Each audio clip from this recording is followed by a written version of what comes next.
365 digital ষ্টুডিঅ'ত মই নিন্দিতা কটকী এই মুহূৰ্তত এটা ব্ৰেকিং নিউজ লৈ আহিছোঁ মেঘালয়ৰ পৰ্যটক হত্যাকাণ্ডৰ ইতিমধ্যে ৰহস্য ফাদিল হৈছে ৰাজা ৰঘুবংশীৰ যি হত্যাকাৰী সেয়া কোনো নহয় সেয়া হৈছে সোনম ৰঘুবংশী আৰু সোনম ৰঘুবংশীয়ে নিজৰ কেৱল স্বামীকে হত্যা কৰা নাই উত্তৰ পূৰ্বাঞ্চলৰ যি আতিথ্য সেই উত্তৰ পূৰ্বাঞ্চলৰ আতিথ্যকো এক প্ৰকাৰ হত্যা কৰিছে সোনম ৰঘুবংশীয়ে আৰু ৰাজা ৰঘুবংশীৰ হত্যাকাণ্ডক লৈ আমাৰ হাতত কেইবাটাও ডাঙৰ তথ্য আহি পৰিছে আমি আপোনালোকক এটা এটা কৈ জনাবলৈ চেষ্টা কৰিম মেঘালয়ৰ পৰ্যটক হত্যাকাণ্ডৰ ইতিমধ্যে ৰহস্য ফাদিল হৈছে আৰু ৰাজা ৰঘুবংশীৰ যি হত্যাকাৰী সেয়া কোনো নহয় সেয়া হৈছে সোনম ৰঘুবংশী আৰু প্ৰেমিক ৰাজ সোনমেৰে মিলি ষড়যন্ত্ৰ কৰিছিল সোনমে তেওঁৰ এজন প্ৰেমিক আছিল তেওঁৰ নাম হৈছে ৰাজ সোনম আৰু তেওঁৰ সৈতে মিলি ষড়যন্ত্ৰ কৰিছিল সোনমে আৰক্ষীৰ জালত পৰিছে প্ৰেমিক ৰাজ সোনম সহ কেইবাজনো অভিযুক্ত ইতিমধ্যে আৰক্ষীয়ে গ্ৰেপ্তাৰ কৰিছে সোনম ৰঘুবংশীকো উত্তৰ প্ৰদেশৰ গাজীপুৰৰ পৰা গ্ৰেপ্তাৰ কৰা হৈছে সোনম ৰঘুবংশীক আৰু নিজ স্বামীক মেঘালয়ত মধুচন্দ্ৰিকালৈ আনি হত্যা কৰিছিল সোনমে এটা ডাঙৰ খবৰ 17 দিনে সন্ধান নাছিল সোনম ৰঘুবংশীৰ পোহৰলৈ আহিছে সোনম ৰঘুবংশীৰ প্ৰেমিকৰ ছবিও ৰাজ সোনমৰ ছবিও ইতিমধ্যে পোহৰলৈ আহিছে আৰু ৰাজ কুশৱাহা নামৰ যুৱকৰে সোনমৰ প্ৰেম আছিল আৰু এই ৰাজ কুশৱাহা নামৰ যিজন যুৱক সেই যুৱকজনে সোনমৰ পিতৃৰ ফেক্টৰীত শ্ৰমিক হিচাপে নিয়োজিত আছিল প্লাইউডৰ ফেক্টৰী আছে সোনমৰ পিতৃৰ আৰু সেই সোনমৰ পিতৃৰ প্লাইউডৰ এটা ফেক্টৰীত কাম কৰিছিল ৰাজ কুশৱাহাই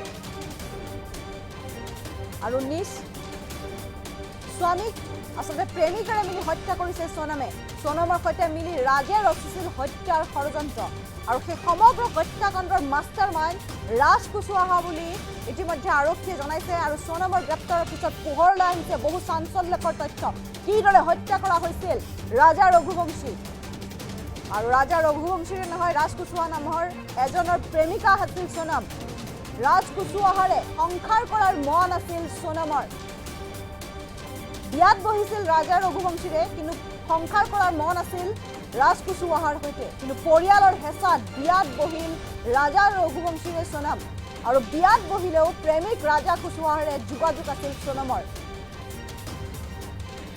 আৰু সোনম আৰু ৰাজে মিলিয়ে ৰচিছিল ৰাজা ৰঘুবংশীৰ যি হত্যাৰ ষড়যন্ত্ৰ ৰাজ কুশৱাহাই সোনমৰ পিতৃৰ সৈতে একেলগে কাম কৰে অৰ্থাৎ পিতৃৰ যি আচলতে ফেক্টৰী সেই ফেক্টৰীত কাম কৰে অৱশ্যে সোনমৰ পিতৃয়ে কুশৱাহাৰে সোনমৰ সম্পৰ্কৰ কথা অস্বীকাৰ কৰিছে ৰাজ কুশৱাহাক হত্যাকাণ্ডটোৰ মাষ্টাৰ মাইণ্ড বুলি চিনাক্ত কৰিছে আৰক্ষীয়ে এই সমগ্ৰ যি ঘটনা সেই সমগ্ৰ হত্যাকাণ্ডৰ মাষ্টাৰ মাইণ্ড আছিল ৰাজ কুশৱাহা যদি সম্ভৱ হয় মই ৰাজ কুশৱাহাৰ সেই ফটোখন আপোনালোকক দেখুৱাবলৈ অনুৰোধ কৰিছোঁ PCR টিমক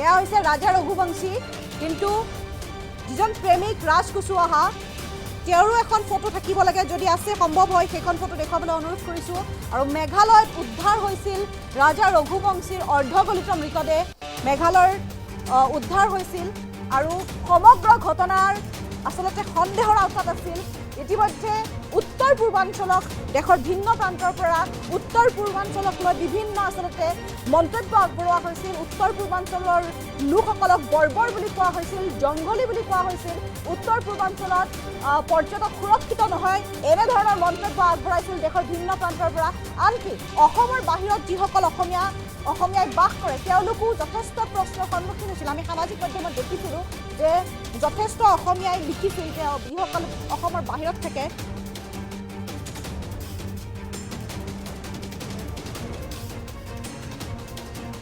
ৰাজ কুশৱাহাৰ যি আচলতে ৰাজা ৰঘুবংশীৰ যি হত্যাকাণ্ড সেই হত্যাকাণ্ডৰ পাছতে আচলতে উত্তৰ পূবক লৈ উত্তৰ পূবক লৈ আচলতে যথেষ্ট মন্তব্য কৰা নেগেটিভ মন্তব্য নেতিবাচক মন্তব্য আগবঢ়াইছিল বিভিন্নজনে কোৱা হৈছিল যে উত্তৰ পূৰ্বাঞ্চলত সুৰক্ষিত নহয় মানুহ পৰ্যটক সুৰক্ষিত নহয় ফুৰিব আহিব নালাগে বিভিন্ন ধৰণৰ আনকি যিসকল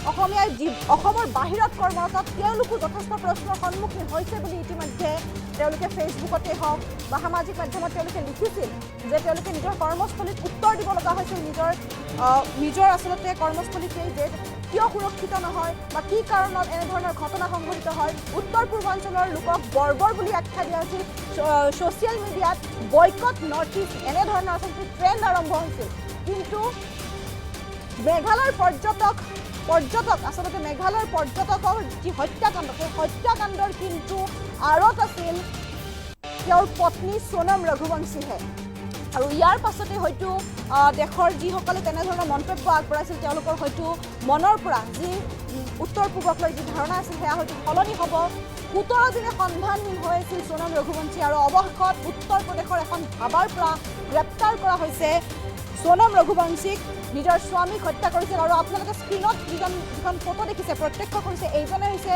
ৰাজ কুশৱাহা সোনম ৰঘুবংশীৰ প্ৰেমিক আৰু এই ৰাজ কুশৱাহাৰ সৈতে মিলিয়ে হত্যাকাণ্ড সংঘটিত কৰিছিল সোনম ৰঘুবংশীয়ে নিজ স্বামীক হত্যা কৰিছিল ৰাজ কুশৱাহাৰ সৈতে মিলি আমি আপোনালোকক দেখুৱাইছোঁ এইজনে হৈছে সেইজন ৰাজ কুশৱাহা যি হত্যাকাণ্ডটোৰ মাষ্টাৰ মাইণ্ড বুলি কোৱা হৈছে যিয়ে সমগ্ৰ হত্যাকাণ্ডটোক আচলতে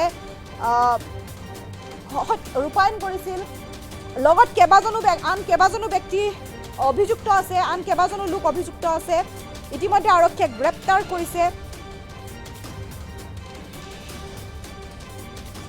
আৰু সোনমৰ গ্ৰেপ্তাৰৰ পিছতে পোহৰলৈ আহিছে বহু চাঞ্চল্যকৰ তথ্য এইজন হৈছে ৰাজ কুশৱাহা নামৰ এজন যুৱক আৰু যিজন যুৱকক ইতিমধ্যে সোনম ৰঘুবংশীৰ প্ৰেমিক বুলি আচলতে সকলোৱে দাবী কৰিছে ৰাজ কুশৱাহাৰ সৈতে সংসাৰ কৰাৰ মন আছিল সোনমৰ কিন্তু পৰিয়ালৰ খেঁচাত ৰাজা ৰঘুবংশীৰে বিয়াত বহিছিল আৰু বিয়াত বহিলেও প্ৰেমিক ৰাজ কুশৱাহাৰ সৈতে যোগাযোগত আছিল সোনম আৰু ৰাজেই মিলি হত্যাৰ ষড়যন্ত্ৰ ৰচিছিল ৰাজা ৰঘুবংশীক সোনমে সম্পূৰ্ণ ভ্ৰমণৰ যি আচলতে মেঘালয় ভ্ৰমণৰ যি পৰিকল্পনা সেই মেঘালয় ভ্ৰমণৰ পৰিকল্পনা কৰিছিল সোনমে ইতিমধ্যে আমাৰ লগত সোনমৰ যিগৰাকী শাহু অৰ্থাৎ ৰাজা ৰঘুবংশীৰ যিগৰাকী মাতৃ সেই মাতৃৰ মন্তব্য আছে আমি আপোনালোকক মন্তব্য শুনাবলৈ চেষ্টা কৰিম वो गलत बयान दे रहे हैं पुलिस वाले वहाँ के गलत बयान दे रहे हैं क्योंकि बोल अगर इसमें अपराध जिन लोगों ने किया उनको फांसी की सजा होना चाहिए सोनम ने ऐसा हरकत की तो सोनम क्या सजा मिलना चाहिए सोनम ने की तो सोनम को भी मिलेगी वो तो सजा अच्छा सोनम का व्यवहार कैसा था शादी होने के बाद जो घर पे व्यवहार तो उसका बहुत अच्छा था व्यवहार तो ऐसा पता ही नहीं चला ना कि सोनम कुछ कर सकती है अभी भी यकीन नहीं हो रहा कि सोनम ने करके कैसे क्या हुआ सोनम की कॉल डिटेल बता रही कि घंटों लगातार वो राज कुशवाहा से बात कर रही थी यहाँ घर पे भी फोन चालू था हाथ में फोन था नहीं मेरा फोन चालू था ना स्विच ऑफ बता रहे सोनम लगातार फोन पे बात कर रही थी नहीं तो वो उनके यहाँ मालूम होगा कि उन लोगों ने कितनी बार बात करी राज पुछताछ करी नहीं करी मैं उसको पहचानती नहीं ना कौन था हमको जरा सी भनक नहीं है किसी को भनक नहीं हमारे घर में कि कौन था कि कौन नहीं था किसी को नहीं राजा तक को भनक नहीं अगर राजा को ऐसी भनक होती तो राजा मेरे को पहले बता देता राजा की आप माँ सोनम के लिए क्या सजा चाहती है अगर राजा को सोनम ने मरवाया तो मैं कड़ी से कड़ी सजा चाहती हूँ किस तरह फांसी और मैं तो फिर मैं भी कुछ बोलो तो जिसने करा नहीं करा सोनम ने नहीं करा तो अपन गलत इंजाम उस पर क्यों लगाएंगे आपके साथ शॉपिंग पे भी जाती थी वो शादी हाँ जाती थी ना शॉपिंग व्यवहार आपके साथ में रहता उसको ऐसा मेरे को व्यवहार नहीं लगा मैंने उसको बेटी जैसा माना वो जिधर से आती थी मैं से एकदम गले मिलती थी लूमती थी मतलब अच्छा व्यवहार था वो मम्मी मम्मी करके ही मैं से गले में लिपटती थी राजा ने आपसे आखिरी बार जो बात की थी आपको लग रहा था वाकई में राजा की आवाज है क्योंकि राजा उसमें बोल रहा है कि मैं केला खा रहा हूँ आवाज इसलिए हाँ ऐसा कर रहा था वो लग रही थी कि आवाज हो सकता है राजा की तो हमने यहाँ पे वो भी करा तो राजा के दोस्तों ने बोला वो जब कुछ खाता जब ऐसा बोलता है आप लोगों ने कभी नोटिस किया था कि इस तरीके से बोलता है वो क्योंकि आपसे तो क्लियर बात करता है वो आपको तो बताता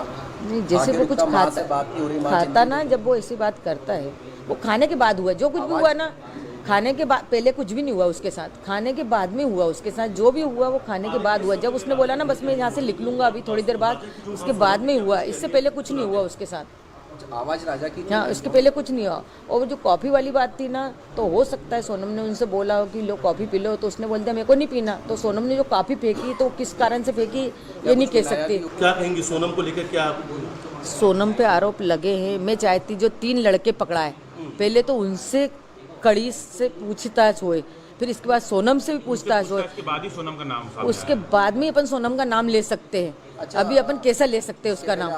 अपन ने, मैंने उसको दिल से मानी, मेरे बेटे ने दिल से माना। साफ कर दिया है कि सोनम ही उनको किराए पे लेकर के गई थी भाड़े पे और उसी ने मर्डर करवाया। हो सकता है सोनम ने जब उसको चेन पहनने का क्यों बोला? कौन पत्नी बोलती कि तुम चेन लेके आओ घर से? कोई पत्नी बोलती क्या? अच्छा, जाने का टिकट सोनम ने करवाया था और आने का टिकट नहीं करवाया। जाने का टिकट सोनम ने करवाया था।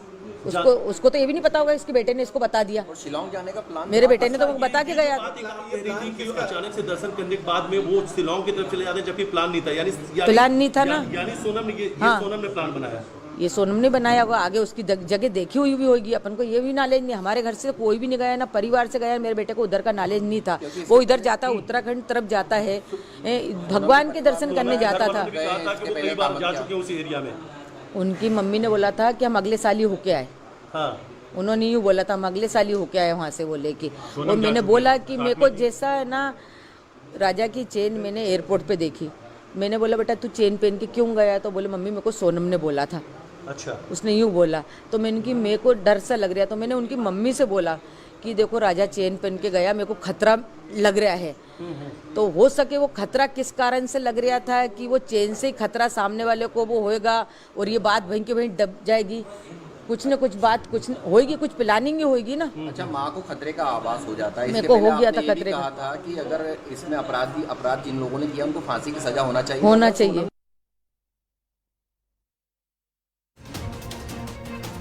এয়া আছিল ৰাজা ৰঘুবংশীৰ মাতৃৰ ভাষ্য।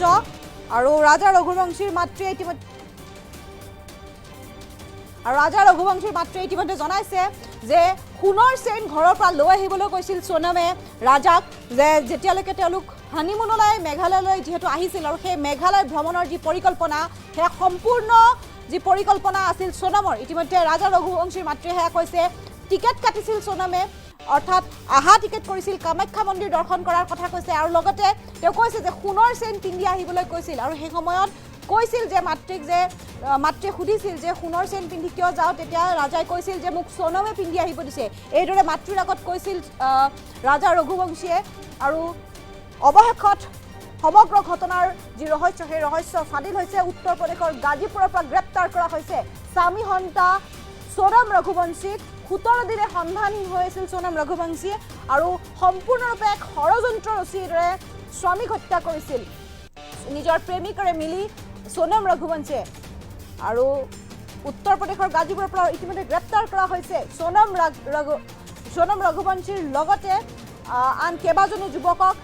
এই যি ঘটনা, সেই ঘটনাত জড়িত কেইবাজনো যুৱকক গ্ৰেপ্তাৰ কৰিছে আৰক্ষীয়ে।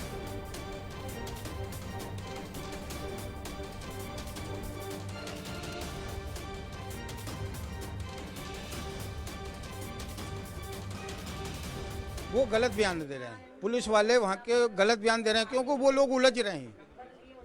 वो लोग ढाबे वाले से, क्या बोलते हैं, वो होटल वाले से, वहाँ के गुंडे मवाली से वो हफ्ता वसूली करते हैं। उनका नाम आएगा, इसलिए वो गलत बयानबाजी कर रहे हैं। और इसलिए मैं सीबीआई की मांग कर रहा हूँ, अमित शाह जी से इसलिए बोल रहा हूँ, हाथ जोड़ कर मेरा निवेदन है कि वहाँ सीबीआई भेज दो। क्या प्रूफ है उनके पास जो भाड़े के हथियार सोनम लेके जाए? और क्यों जाएगी? उसका भी तो कुछ कारण होना चाहिए ना। हवा में बंदूक क्यों चला रही है पुलिस? है? सोनम से पुलिस वाले अभी तक मिले नहीं, ठीक है ना। और वो क्या बोलते हैं, सोनम ने भाड़ा भी दे दिया, हत्या भी करवा दी। तो ये जांच का विषय है भैया। आपकी बेटी बेगुनाह 100% बेगुनाह। रात का 1 बजे का बात है। दुकान पे वो आई थी और रोते टाइम बोल रही थी कि भैया कॉल करना है घर पे। उसके बाद हम अपना मोबाइल लिए, वो अपने घर पे कॉल की। उसके बाद हम बोले आप वहाँ पर जाके बैठ जाइए। पुलिस को कॉल किए, पुलिस आई। उसके बाद वो पुलिस लेके गई है, इतना ही बात है। और ये केस मध्य प्रदेश का जो सोनम और राजा रघुवंशी का वो वाला था, अपहरण। अच्छा, तो ये अकेले थे कि और लोग भी थे? नहीं, अकेले थी। ये कहाँ से आ रही थी और किधर जाने के लिए कह रही थी? यहाँ तो इधर से रही थे, कहाँ जाने के लिए इसका हमको नहीं पता है। ये सब नहीं बताइए, सिर्फ आपसे नंबर मांग के? नंबर नहीं, मोबाइल मांगी थी। मोबाइल मांगी, फिर नंबर उड़ा दिया गया कि नंबर है? इनका उनके फैमिली का नंबर है। देखिए इसमें जो है कल राजा रघुवंशी और सोनम जो वाइफ है उसकी है, उसका फ़ोन आया था गोविंद के पास में करीब अपने 1:45 बजे करीब। तो उसने कहा था मैं बिट्टी बोल रही हूँ भैया। तो सोनम ने बोला कौन बिट्टी? बोला की बेन सोनम। আৰু বাৰাণসী গাজীপুৰ পথৰ এখন ধাবাৰ পৰা গ্ৰেপ্তাৰ কৰা হৈছে সোনম ৰঘুবংশীক। নন্দগাঁৱৰ কাশী ধাবাৰ পৰা গ্ৰেপ্তাৰ কৰা হৈছে সোনমক। ধাবাখনৰ স্বত্বাধিকাৰী সাহিল যাদৱৰ দাবীয়া নিশা 1 মান বজাত সোনম আহিছিল ধাবাখনলৈ আৰু কান্দি কান্দি কৈছিল ফোন এটা কৰিম বুলি। আৰু তেওঁক বহিবলৈ কৈ আৰক্ষীক খবৰ দিছিল সেই ধাবাখনৰ স্বত্বাধিকাৰীয়ে। আৰু লাইফ ট্ৰাইংগলৰ বাবে হত্যাৰ বলি হ'ল নেকি ৰাজা ৰঘুবংশী? এটা ডাঙৰ প্ৰশ্ন। সোনম ৰঘুবংশীয়ে পৰিকল্পিতভাৱে হত্যাকাণ্ড সংঘটিত কৰিছে স্বামী ৰাজা ৰঘুবংশীৰ। মাত্ৰ এটা মাহে সম্পূৰ্ণ হোৱা নাই তেওঁলোকৰ বিবাহৰ, আৰু সেই এটা মাহৰ ভিতৰতে তেওঁলোকে হানিমুনলৈ আহিছিল মেঘালয়লৈ। আৰু মেঘালয়তেই নিজ প্ৰেমিকাৰে মিলি, প্ৰেমিক ৰাজ কুশৱাহাৰে মিলি হত্যাকাণ্ডৰ পৰিকল্পনা কৰিছিল। আৰু সেই ষড়যন্ত্ৰত কেইবাজনো অভিযুক্ত জড়িত আছিল। ইতিমধ্যে গ্ৰেপ্তাৰ কৰিছে 5জন সোনম ৰঘুবংশীসহ 5জনক আৰক্ষীয়ে। আৰু অতি শীঘ্ৰে মেঘালয় আৰক্ষীক গতাই দিয়া হ'ব সোনম ৰঘুবংশীক। ইতিমধ্যে এই ঘটনাক লৈ আচলতে সমগ্ৰ দেশতে চাঞ্চল্য বিৰাজ কৰিছিল। উত্তৰ পূবক লৈ যথেষ্ট আচলতে নেতিবাচক মন্তব্য আহি পৰিছিল।